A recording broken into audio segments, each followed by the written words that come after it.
Hi guys, welcome to Lukman Rasi channel. இன்றைக்கி நம்ம என்ன பார்க்க போகிறோன்னா ஃபிஷ் ஃப்ரைஸ் எப்படி செய்வதுன்னு பார்க்கலாம் வாங்க. மத்தி மீன் இன்றைக்கி நான் 1 கிலோ எடுத்து வச்சுருக்கேன். நல்லா கழுவி வாஷ் பண்ணி வச்சுருக்கேன். அதுக்கு தேவையான இன்க்ரீடியன்ட்டு தான் இப்போ நம்ம பார்க்குறோம். என்னென்னு வாங்க பார்க்கலாம். ஒரு பூண்டு ஃபுல்லாக உரித்து வச்சுருக்கேன். வெங்காயம் 4 சின்ன வெங்காயம், 1/2 டீஸ்பூன் சீரகம், 1 டீஸ்பூன் சோம்பு, 1/2 டீஸ்பூன் மஞ்சள்தூள், 3 டீஸ்பூன் மிளகாய்த்தூள்.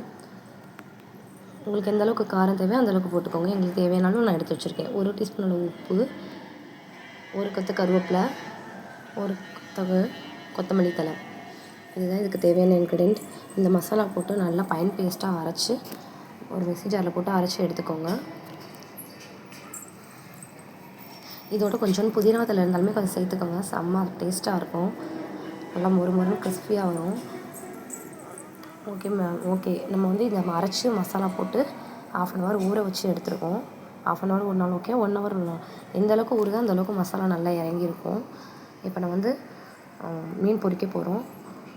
ஊற வச்சாச்சு, 1 hour நான் ஊற வச்சுருக்கேன். ஸ்டவ் ஆன் பண்ணி தவா வச்சாச்சு. தவாலையே பொரிங்க. தவாவில் பொரித்தா அது நல்ல டேஸ்ட்டாக இருக்கும். சட்டியில் பொரித்தா அந்தளவுக்குலாம் டேஸ்ட்டாகவே இருக்காது. தவாலே செஞ்சு பாருங்கள் எப்போவுமே. ஓகே, இப்போ ஃப்ரெண்ட்ஸ் மீன் எடுத்து போட்டாச்சு.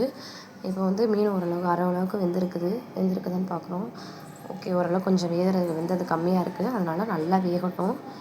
ஓரளவுக்கு நல்லா வெந்ததுக்கப்புறம் திருப்பி போட்டிருக்கோம். திருப்பி போட்டு இப்போ நல்லா ஃப்ரை ஆகிட்டுருக்கு. ஒரு சைடு வெந்துருச்சு. இப்போ இன்னொரு சைடு வந்து நல்லா ஃப்ரை ஆகுது. நல்லா மொறுன்னு கிறிஸ்பியாக இருந்தால் நல்லா டேஸ்ட்டாக இருக்கும்.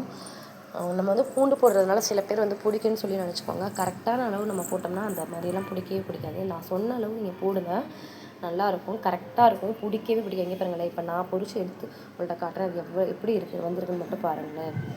ஓகே, இங்கே பாருங்கள் ஃப்ரெண்ட்ஸ், அது எப்படி இருக்குன்னு. இந்த மாதிரி நீங்கள் நான் சொன்ன இன்க்ரீடியன்ட் வச்சு கரெக்டாக செய்யுங்க. ஓகே, இந்த வீடியோ பிடிச்சிருந்தா சப்ஸ்கிரைப் பண்ணுங்கள்.